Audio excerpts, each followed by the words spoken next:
Well, I can't find what I'm looking for, so you're just going to have to deal with me doing this half-cocked, half-assed, one of those body parts. Many of you fountain pen sketchers and you urban sketchers out there do drawings of things with pen and ink, and then you go home and you apply watercolor to it. And I thought, well, I'll try that. What the heck? And unfortunately, I cannot find I was going to use Sumi ink, and I have a whole bunch of it somewhere within like 3 feet of where I'm sitting. But do you think I can find it? No.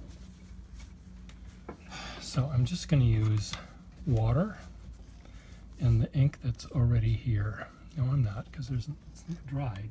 For God's sake. Waterman ink, here we go. Just going to make a little bit of Waterman ink in here. Ink wash. And, oh, well, that certainly was a surprise. This is paper that is, I've suddenly realized, is quite absorbent. I didn't think it was going to be quite as absorbent. I thought it would sit on top of the paper instead of immediately being sucked in. So, note to self, figure out what your medium is before you apply the paint or the ink or the whatever it is you're applying, because you'll screw it up otherwise. So, I don't know. I don't do this very often, and I do it with, I don't know how I want to finish this sentence. I do this with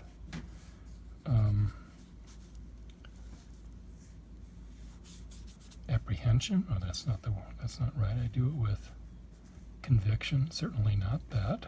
I do it with some word. Ineptitude. That's closer. I do it with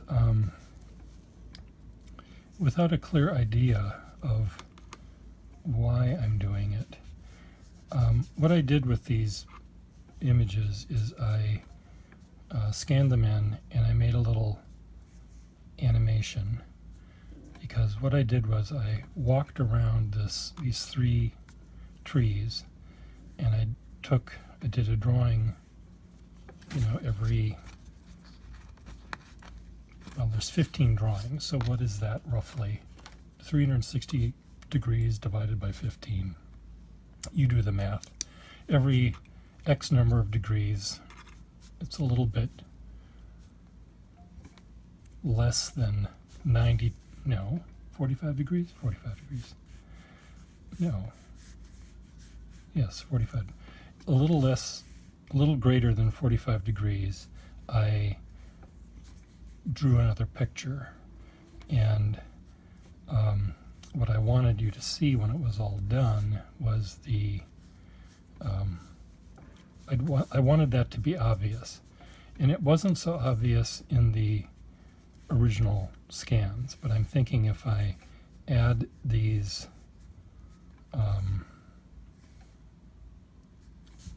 this wash in, maybe you'll see the motion better.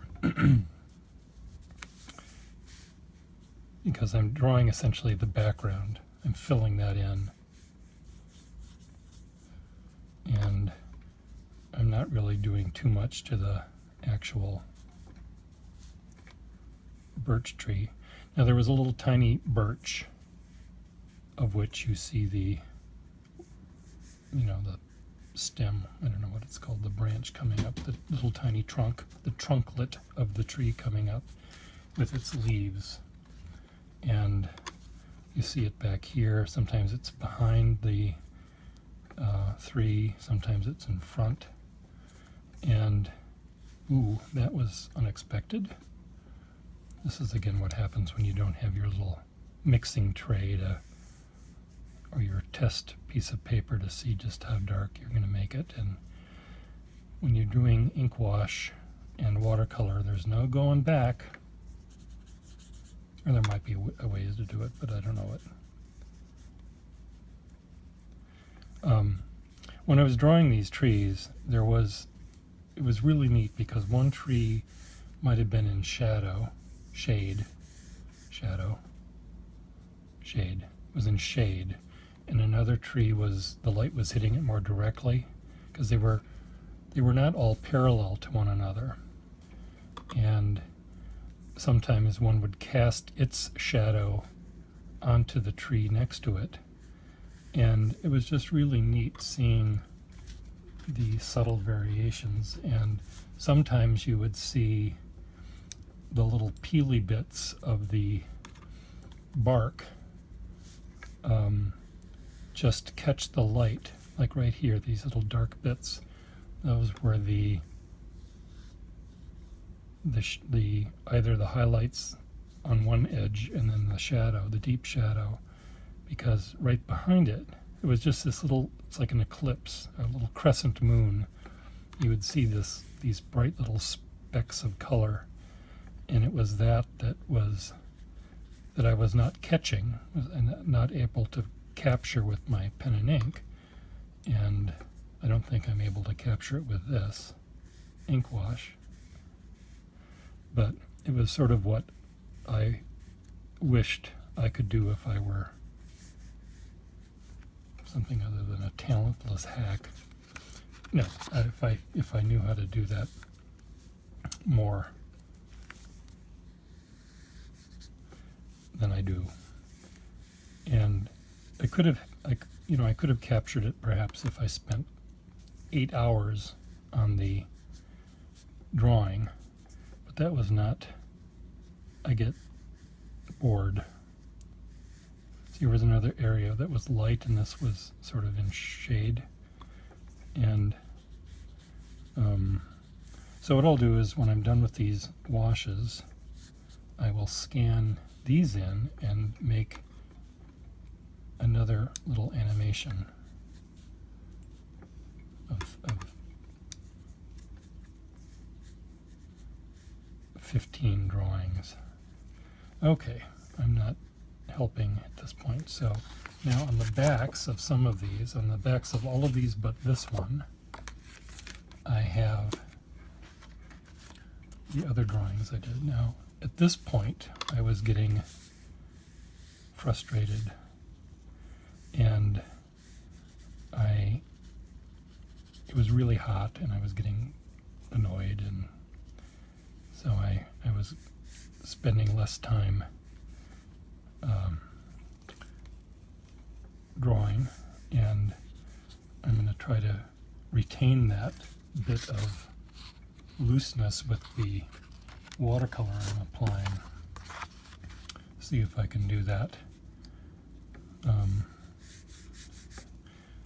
There's always a struggle that any artist has, I think, where you don't stop when you're supposed to. You know, it's sort of what actors deal with in their career when they're fading. You know, they still think they're a heartthrob, and they're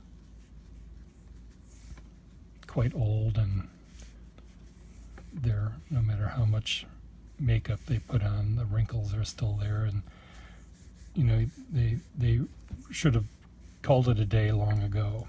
And with drawing, there's also a point at which you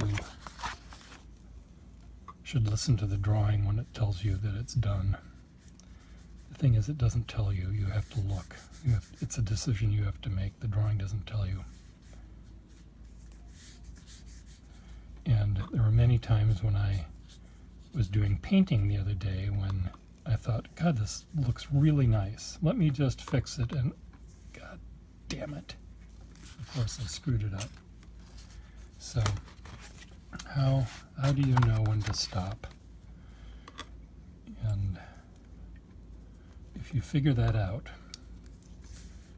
you figure out the rule that other artists can follow, you'll be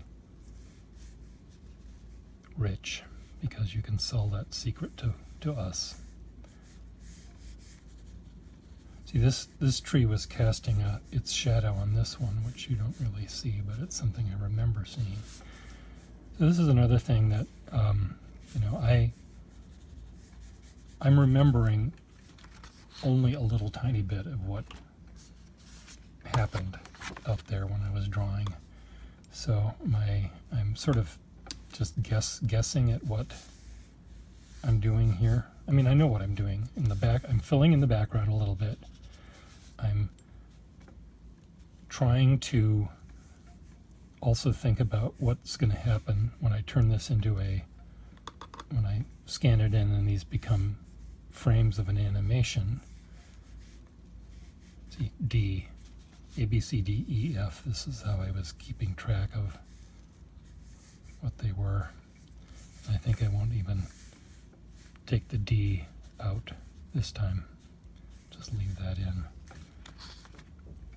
Okay, one more.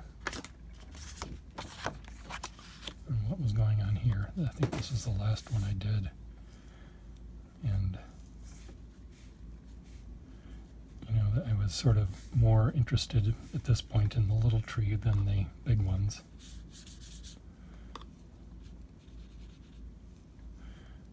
So if this were Sumi ink I was using rather than Waterman fountain pen ink that I'm watering down, it would be a little bit browner rather than Waterman ink sort of has a bluish tint to it, which I like. Not that you notice it much when you're drawing with it, but you do when you add ink wash to it or water it down somehow. So we'll see what these look like. One of the things, when I draw using pen and ink, and I'm very careful, I might end up really wanting to be really, really careful with the watercolor. And when I'm loosey-goosey with the sketches, I want to be consistent with how I apply the paint, so it looks like one person did it.